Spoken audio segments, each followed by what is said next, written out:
د خبرونو سرټکي مو د دوی پریکړې د هیڅ ډول تطبیق وړ نه دي او دا ظالمانه پریکړې دي، دا په اغراضو بنا پریکړې دي. د جرمونو د نړیوالې محکمې پریکړه د طالبانو توند غبرګون. امیر خان متقي د طالبانو د مشر او د دوی د سترې محکمې د نیول کېدو حکم ظالمانه، سیاسي او د اجرا وړ نه بولي. 100 دختر تقریبا در موترهای کاسته را گرفتن و بردن. کابل کې د انجونو د نیول کېدو د څپې پراخوالی. تیره ورځ هم طالبانو د کابل په لویدیځه ساحه او قلعه فتح الله سیمه کې یو شمېر انجونې نیولې دي. کورنۍ وایي چې په ډار کې ژوند کوي. د کډوالو شړل اړینه پریکړه او که بې عزتي. د ایران ولسمشر د کډوالو د ایستلو په بهیر کې د بشپړ درناوي پر رعایت ټینګار کړی، خو د طالبانو د بهرنیو چارو وزیر د ایران دا کړنه بې عزتي بللې ده. غزه کې د تخلیې تازه امر. د دیر البلح ښار اوسیدونکي یو ځل بیا د خپلو کورونو پرېښودو ته اړ شوي دي. سلامونه، وخت مو په خیر. نن یکشنبې 29 د چنګاښ چې برابریږي 20 د جولای. اوس هم بشپړ خبرونه. زه اجمیر احمد زازی. د طالبانو د بهرنیو چارو سرپرست وزیر امیر خان متقي د طالبانو د مشر او د سترې محکمې رئیس د نیونو په تړاو د جرمونو نړیواله محکمې د حکم صادرېدل وغندل او دا یې ظالمانه او سیاسي تصمیم وباله. دغه د دې پریکړې په غبرګون کې وایي چې دغه حکم د سیاسي انګیزو له کبله صادر شوی او د طالبانو له انډه حقوقي اعتبار نه لري. متقي ټینګار کوي چې د دې حکم پر وړاندې هیڅ راز مسؤلیت نه مني او هغه د نه اجرا وړ بولي. دغه راز د طالبانو د بهرنیو چارو وزارت سرپرست په بګرام هوایي اډه کې د چین په ګډون د بهرنیو ځواکونو شتون له حقیقته لرې بولي او ادعا کوي چې په افغانستان کې یو بهرنی نظامي هم شتون نه لري. یو پریکړه وکړه چې د افغانستان د اسلامي امارت قدرمن زعیم د طالبانو د بهرنیو چارو سرپرست وزیر د هیبت الله اخونزاده او د دوی د سترې محکمې د رئیس د نیونې په تړاو د جرمونو د نړیوالې محکمې صادر شوی حکم په کلکه وغانده او هغه یې ظالمانه او سیاسي وباله. متقي دلته په بهرنیو چارو وزارت کې ټینګار کوي چې د محکمې دغه حکم د سیاسي موخو او غرضونو پر بنسټ صادر شوی. موږ همیشه دا پریکړه په کلکو ټکو غندلې، بیا یې هم غندو او د هغو اصولو یا د هغو بنیادونو له مخې نه چې دوی دا ډول پریکړې کوي، افغانستان هغو ته هیڅ مسؤلیت نه لري. د دوی پریکړې د هیڅ ډول تطبیق وړ نه دي او دا ظالمانه پریکړې دي، دا په اغراضو بنا پریکړې دي. د غراض متقي په دې ناسه کې په بګرام هوایي اډه کې د چین د حضور په تړاو د امریکا د ولسمشر ډونالډ ټرمپ څرګندونو ته هم توند غبرګون وښود. که چېرته افغانانو د کوم نظامي ځواک حضور په افغانستان کې منلی نو پخواني شوروي اتحاد به یې منلی وای. دا دومره هجرتونه او کړاوونه به یې نه ګالل. که افغانانو بهرنی حضور منلی نو د امریکا او د ناټو او ورسره د 500 اشربانو هیوادونو حضور به یې منلی وای. د افغانستان اسلامي امارت او د افغانستان ټول ولس د افغانستان په یوه انچ ځکه باندې هم بهرنی نظامي حضور نه مني. دا خبره دی جمهور رئیس ټرمپ هم د زړه په غوږو واوري. ډونالډ ټرمپ له افغانستانه د بهرنیو ځواکونو د وتلو وروسته لږ تر لږه 20 ځله د بګرام اډې نوم یاد کړی او ویلي دي باید دغه اډه نه وای خوشې شوي. امریکا ولسمشر هر ځل چې د بګرام په اړه خبرې کړي نو ورسره یې د چین نوم هم یاد کړی دی. په وروستي ځل ډونالډ ټرمپ تېره اونۍ د چنګاښ په 18مه د خپل کابینې په ناسته کې د بګرام اډې نوم یاد کړ او یو ځل بیا یې وویل که ولسمشر وای نو دغه اډه به یې ساتلې وای. هغه ځای چې د ده په وینا دا مهال د چین په اختیار کې ده.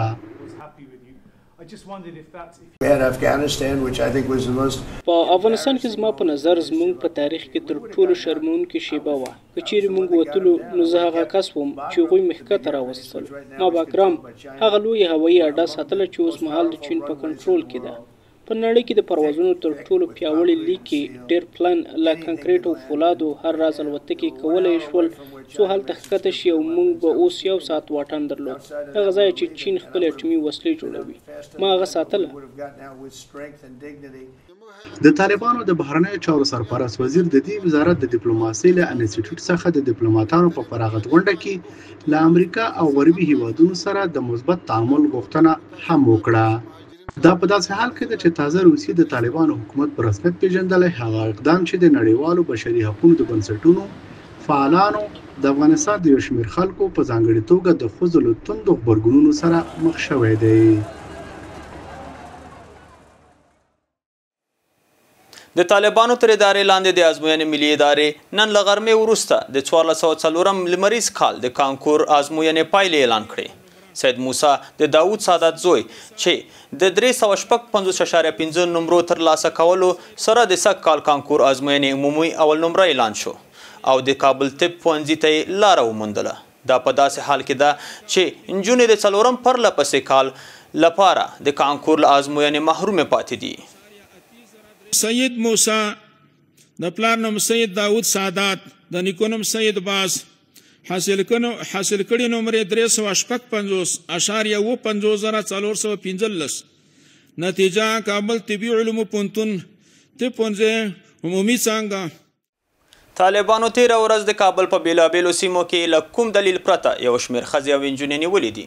د پیښې عیني شاهدان آمو سره په خبرو کې ویلي چې طالبانو د امر بالمعروف او نهي عن المنکر وزارت محتسبین تېره ورځ د کابل په لویدیځه برخه او همداراز په خلیفة الله سیمه کې یو شمېر ښځې او نجونې نیولي او نامعلومه ځای ته یې استولي دي چې د دوی د خوښې حجاب یې هم رعایت کړی و. له دې سره هم مهال با خبره سرچینې آمو ته وایي چې طالبان د رسټورانټونو په ښار کې د لویو پلورنځیو ترڅنګ د ښځو او نجونو نیول لپاره حتی د روغتونونو امنیتي کمرې هم چک کړي دي. د طالبانو د امر بالمعروف او نهي عن المنکر وزارت ویاند بیا آمو سره په اړیکه کې د دوی له لورې د ښځو او نجونو نیول کېدل په بشپړه توګه ردوي او د حجاب په بشپړ رعایت ټینګار کوي. د طالبانو له لوري د ښځو او نجونو د نیولو د لړۍ دوام. په کابل کې د طالبانو د خوښې د حجاب رعایتولو د کمپاین له پیل سره هم مهاله طالبانو یو ځل بیا د پلازمینې په بیلابیلو سیمو کې د ښځو او نجونو د نیول کېدو پروسه جاري ساتلې ده.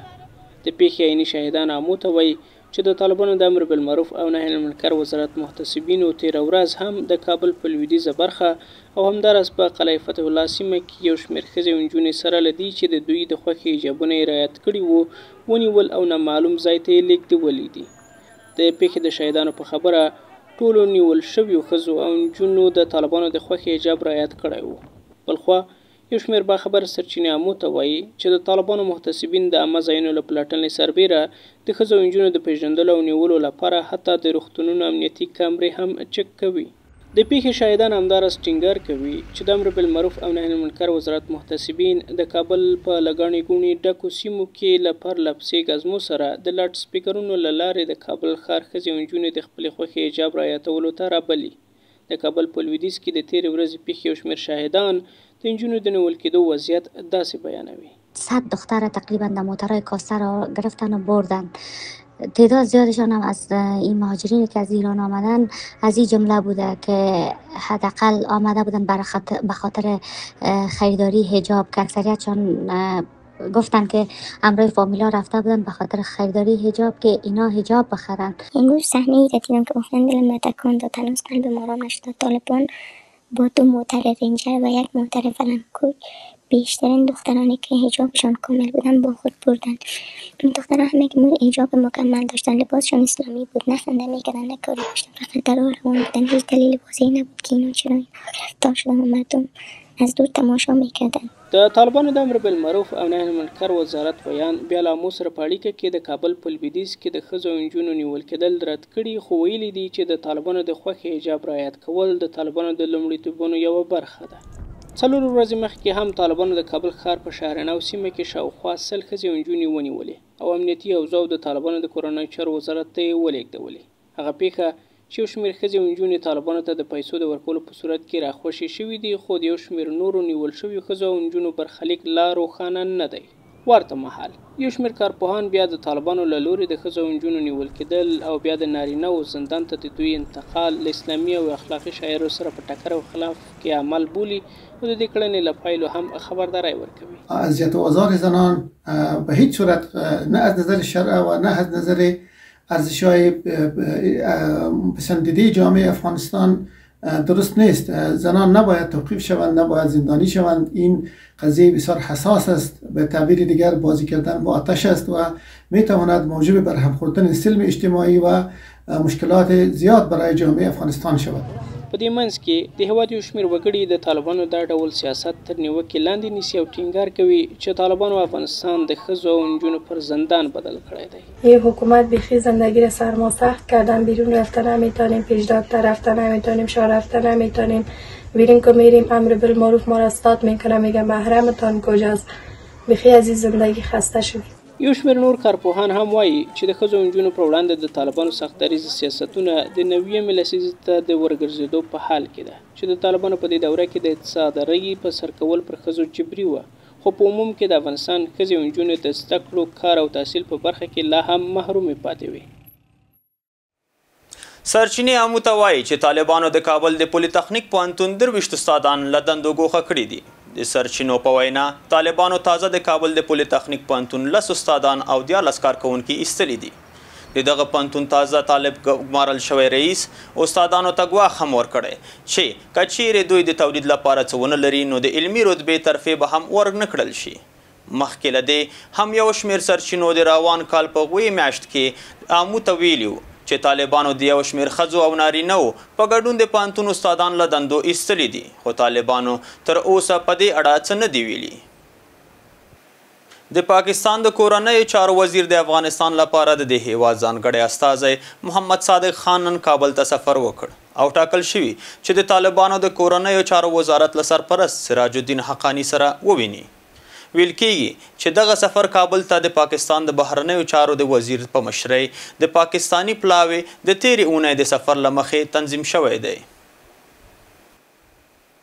د ایران ولسمشر وایي چې د افغان کډوالو ایستل په ایران کې د دوی د اوسېدلو د چارو د تنظیم لپاره اړین دی. د ایران ولسمشر مسعود پزشکیان له خپل هیواده د افغان کډوالو د ایستلو په اړه په خپل لومړني څرګندونه کې ویلي چې د کډوالو هر ډول ایستل باید په بشپړ احترام او عزت سره ترسره شي، خو د طالبانو د بهرنیو چارو وزارت سرپرست امیر خان متقي له ایران څخه د افغان کډوالو له سپکاویو ډک راستنېدو په تړاو له ایراني چارواکو په کلکه نیوکه کړې ده. نوموړي ویلي چې د ایستلو پروسه باید ډیر په آرامۍ او عزت او د ایران او طالبانو ترمنځ د شته امکاناتو په پام کې نیولو سره ترسره شي. د هرات د اسلام قلعې سرحدي لاره هره ورځ له ایرانه د زرګونو راستنېدونکو افغانانو د راتګ شاهد دی.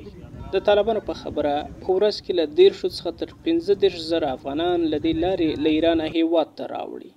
له دې سره هممهاله د ملګرو ملتونو د کډوالو عالی کمشنرۍ مشر فلیپو ګراندي هم کابل ته تللی او له طالب چارواکو سره یې په لیدنه کې له ایرانه د راستنېدونکو کډوالو سره د مرستې ټټر وهلی دی.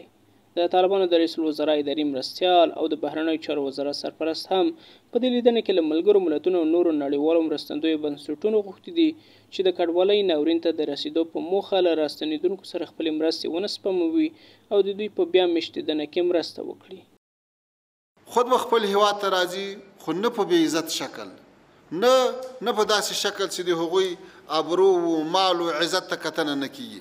باید راسي په ابرومندانه شکل، راسي په تدریج سره، راسي د هغو امکاناتو په رڼا کې چې دواړو هیوادونه ورته مهیا کولی شي. له بلې خوا د ایران ولسمشر مسعود پزشکیان له خپل هیواده د افغان کډوالو د ایستلو په اړه په خپل لومړني څرګندونه کې ویلي چې د کډوالو هر ډول ایستل باید په بشپړ احترام او عزت سره ترسره شي. خو له ایرانه هغه شمېر راستنه شوي افغانان چې د هرات په اسلام قلعې سیمه کې کابل ته تګ انتظار باسي د ایراني پولیسو له بډو اخیستلو شکایت کوي. کاش که ما روز اول میگفت گوشی خودتون دستتون میرسه ما باید میومدیم دیگه. 12 روز ما را خوابانده، تاریخ برگر نشان دادم باید من چه تاریخ گرفته شدم، چرا خوابیدم، خود معرفم بودم که باید برم افغانستان نسبت به شرایطی که در ایران آمده بود، ولی مردم خیلی اذیت میکنن. یو شمېر نور راستنه شوي کډوال وایي چې افغانستان ته تر راستنېدو مخکې د ایران په کمپونو کې ډېر سخت شرایط تیر کړي دي. از ایران میخواستیم بیایم به وطن، گرفتن مامورای ایران 12 روز تو اردوگاه سنگ سفید نگار مون داشت باسه گوشی، اونم بازم گوشی خودمون باسمون نیاورد. بعد از 12 روز مجبور شدیم دیگه با رئیس اردوگاه صحبت کنیم، یه گوشی دیگه عوض گوشیمون آورد داد، اونم به درد بخورمون نبود. بل خو بیا یو شمېر نور راستنه شوي افغان کډوال په افغانستان کې د خپل راتلونکي په اړه اندېښمن دي. د دوی په خبره هېواد ته تر راستنېدو وروسته اوس دوی سره د کار او سرپناه د پیدا کېدو ستونزه پیدا شوې ده. ما یک خواهش داریم که این بچه‌هایی که تحصیل کرده رفتن در زمان جمهوریت سقوط کرده دوباره برگشتن، حتی ما نظامی نیستیم، ما هممون تحصیل کرده هستیم، یک بخشی برای همینا درست کنه که اینا بتونن زندگی اینجا بکنن. له افغان کډوالو د ایراني پولیسو بډې اخیستل پرته له کوم دلیله زنداني کول، وهل او ټکول هغه ورته کیسې دي چې له ایرانه ډیری راستنه شوي افغانان یې روایت کوي. په دې منځ کې په ایران کې د طالبانو سفارت تازه منلې ده چې د امیر طه په نوم یو افغان کډوال د 2 ایراني وګړو له لوري وژل شوی دی. د طالبانو سفارت همدارس ویلي چې دغه موضوع یې له ایراني لوري سره شریکه کړې تر څو د دې پیښې عاملین ونیسي او په سزا یې ورسوي. د امیر طه مړی د چنګاښ میاشتې په 11مه نیټه د ایران د دماوند په آبسرد سیمه کې وموندل شو. د ایران پولیسو ویلي چې د نوموړي یو قاتل یې نیولی دی. د دې پیښې ترڅنګ له ایرانه د افغان کډوالو د ایستلو څپه ورځ تر بلې د پراخېدو په حال کې ده. د جولای 20 یا د چنګاښ 29 د شطرنج نړیواله ورځ ده، خو افغانستان په داسې حال کې دغه ورځ مانځي چې طالبانو په هیواد کې دا لوبه منع کړې ده او خلک یې له دې لوبې چې فرهنګي ریشه هم لري محروم کړي دي. د هیواد په شطرنج فدراسیون کې سرچینو عامو ته وویل که څه هم طالبانو د روان کال په ثور میاشت کې دغه لوبه په رسمي توګه منع اعلان کړې، خو د واک په بیا ترلاسه کولو سره په تیرو وروستیو 3 کلونو کې د دغې لوبې پر وړاندې محدودیتونه هم لګولي دي. له دې مخکې طالبانو ویلي وو د دوی په باور د شطرنج لوبې پر وړاندې شرعي دلایل شتون لري او د شطرنج فدراسیون د مشرتابه په کچه ننګونې شتون لري چې له همدې کبله یې دغه لوبه ځنډولې ده. دلته پیاده وزیر کیږي خو د پاچاهانو واک ماتیږي. له ذهن او فکر څخه په کار اخیستنه دلته د واک جنجال بې له کومې لانجې او خبرې دوام لري. یعنې د اسب ذهن واک په حرکت راولي څو د خپل سیال پر وړاندې ودرېږي او فیل بې دفاع پاتې نشي. د شطرنج د لوبې ډګر نن د جولای 20 یا د چنګاښ 29 د شطرنج نړیواله ورځ ده. ملګرو ملتونو ویلي د شطرنج لوبه متقابل احترام ترویجوي. ملګرو ملتونو د دې لوبې پر تاریخي او فرهنګي مخینې او ریښې په اړه هم لیکلي او ټینګار کړی چې د دې ورځې نمانځنه کوي. په افغانستان کې خلک له دغه لوبې سره له ډېرې پخوا راهیسې آشنا دي. دغه لوبه د هیواد په فرهنګ کې تاریخي مخینه هم لري، خو ځانګړی طالبانو دغه سپورټي رشته ځنډولې او د شطرنج لوبه یې منع اعلان کړې ده. طالبان تصمیم میگیرند که شطرنج هست را به این معنا هست که به یک نوع آپارتاید فکری را میخوان در افغانستان حاکم بکنن، چرا که از تحلیل و بالا رفتن ظرفیت فکری و رقابت سالم در بین مردم مخصوصا جوانان حراس دارند. امروز روز جهانی شطرنج است. طالبان در کنار سایر محدودیت‌ها، موسیقی، رسانه‌ها و حذف زنان این بار می‌خواهد که یکی از بخش‌های فرهنگی، میراثی و همفکری مردم افغانستان که همانا بازی شطرنج است، هدف قرار بدهد. د افغانستان د شطرنج فدراسیون یو شمېر سرچینو امتویل که څه هم طالبانو د روان کال په ثور میاشت کې په رسمي توګه د شطرنج لوبه منع اعلان کړې، خو واک ته په بیا رسېدو په تیرو 3 کلونو کې په مسلسله توګه یې پر دې لوبې محدودیتونه او بندیزونه لګولي دي. بخش دوم نگرانی‌هایی است که با تعلیق شدن شطرنج این بازیکنایی که داخل افغانستان هستند از حضور و شرکت در مسابقات بیرون مرزی و بین المللی محروم شوند که این خودش هم به خودی خود میتونه یک مرگ خاموش برای شطرنج افغانستان باشه. لدې مخکې طالبانو ویلي وو د دوی په باور د شطرنج لوبې پر وړاندې شرعي دلایل شتون لري او د شطرنج فدراسیون د مشرتابه په کچه ننګونې شتون لري چې له همدې کبله یې دغه لوبه وځنډوله. لدې سره اوس مهال په افغانستان کې د شطرنج لوبه د طالبانو لوري منع اعلان شوی او په یو حکم سره یې مهري اداني له حرکته پاتې او د فکر لوبه له ډګره څنډې ته تللې او چاپه شوې ده.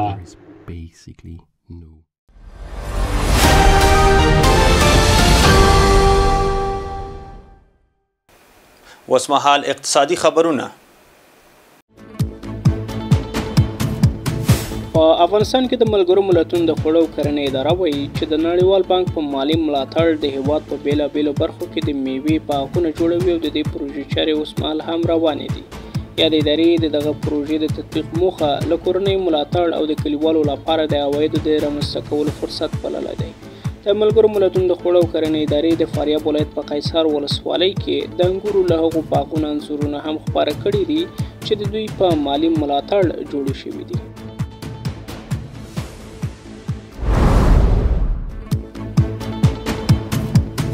د طالبانو د ښار او کور جوړونې وزارت وایي چې د قطر ښارګوټي د پروژې لومړی فاز بشپړ شو.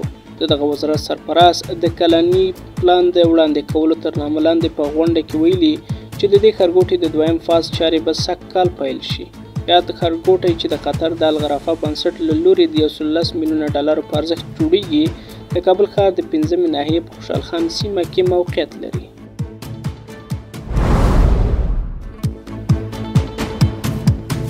د طالبانو تر ادارې لاندې د کابل ښاروالۍ وایي چې په تیرو 4 کلونو کې له 320 کیلومترو څخه ډیر سړکونه رغولي او د 83 کیلومترو سړکونو چارې یوازې په تیر یو کال کې پای ته رسیدلې دي.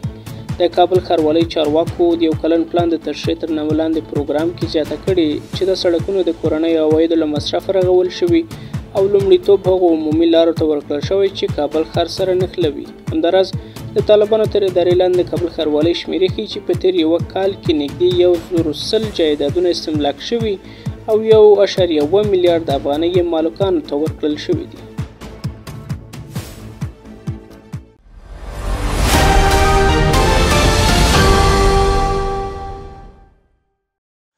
د کابل په بازارونو کې د اسعارو بیه یو امریکایي ډالر 88.8 افغانۍ، یو یورو 9.15 افغانۍ، زر ایرانی ریال 1.98 افغانۍ، زر هندي روپۍ 204 افغانۍ، یو اماراتی درهم 18.950 افغانۍ، زر پاکستانی روپۍ 214 افغانۍ.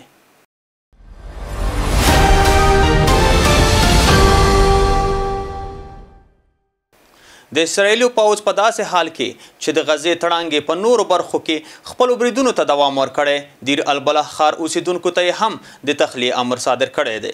له بلې خوا الجزیرې راپور ورکړی چې د نننیو بریدونو په ترڅ کې لږ تر لږه 25 تنه فلسطینیان وژل شوي دي. د راپور له مخې په وژل شویو کې 19 قربانیان هغه کسان دي چې د مرستو ترلاسه کولو لپاره د بشري مرستو د ویش یوازیني مرکز ته څیرمه انتظار ول. د غزې د تړانګې پر نورو برخو د اسرائیلو د پوځ د بریدونو هم مهاله د دیر البلح ښار اوسیدونکو د تخلیې امر ترلاسه کړی دی.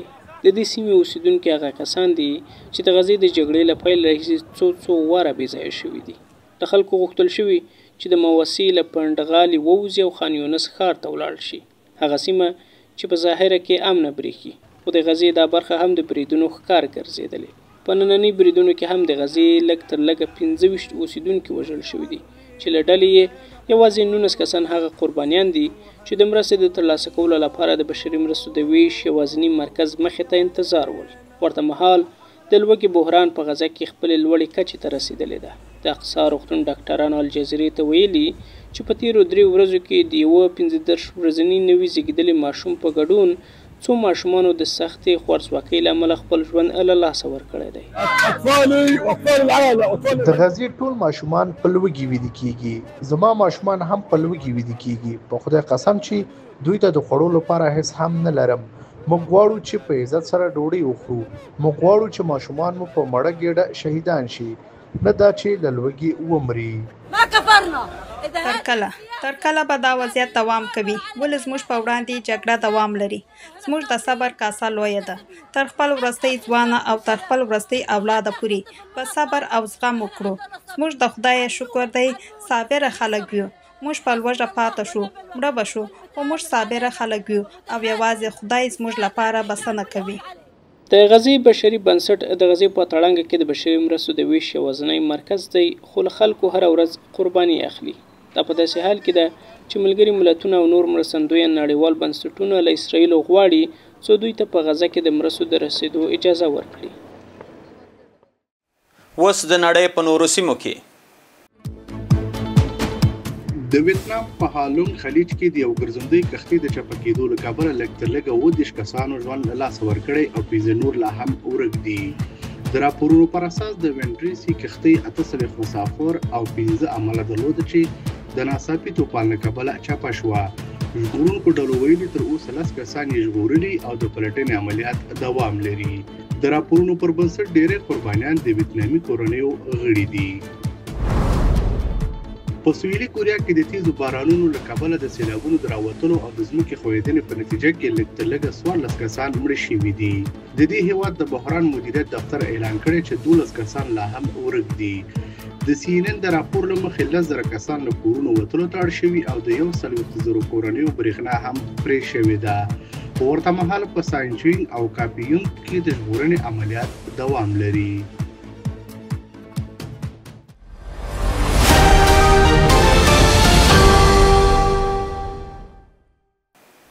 د لوبو نړۍ کې د کرکټ شپږیزې لیګ د سیالیو په دوام د یکشنبې په ورځ د بندي امیر او مس عینک لوبډلې د یو بل پر وړاندې د سیالۍ ډګر ته ووتې. په نننۍ لوبه کې مس عینک توپ وهنه وکړه او په 20 اورونو کې د 15 لوبغاړو په سزېدو بندي امیر ته د 148 منډو هدف وټاکه. په دویمه پاڼۍ کې بندي امیر له 4 لوبغاړو په سزېدو یا د هدف پوره او بریا یې ترلاسه کړه. په سمنګان ولایت کې د 10 لوبډلو ترمنځ د فوټبال غوره لیګ سیالۍ پیل شوې. دغه لوبډلې د 2 میاشتو په مخه په ایبک ښار کې د یو بل پر وړاندې سیالي ترسره کوي. د دې سیالیو په دوام به لومړۍ لوبه کې خورشید او د ازادي نویل لوبډلې سره سیالي وکړه او دواړه لوبډلې یو مساوي شوې. دا اول د نن شپې خبرونه. استاد ته بلنه درکوو څو د عامو ټلویزیون د نورو خپرونو لیدونکي پاتې شئ. د کره او تازه خبرونو لپاره زموږ ویب سایټ amو.tv ته لاړ شئ او د آمو په نوم زموږ ټولنیزې شبکې در سره وڅارئ. وخت مو په خیر، ښه شپه.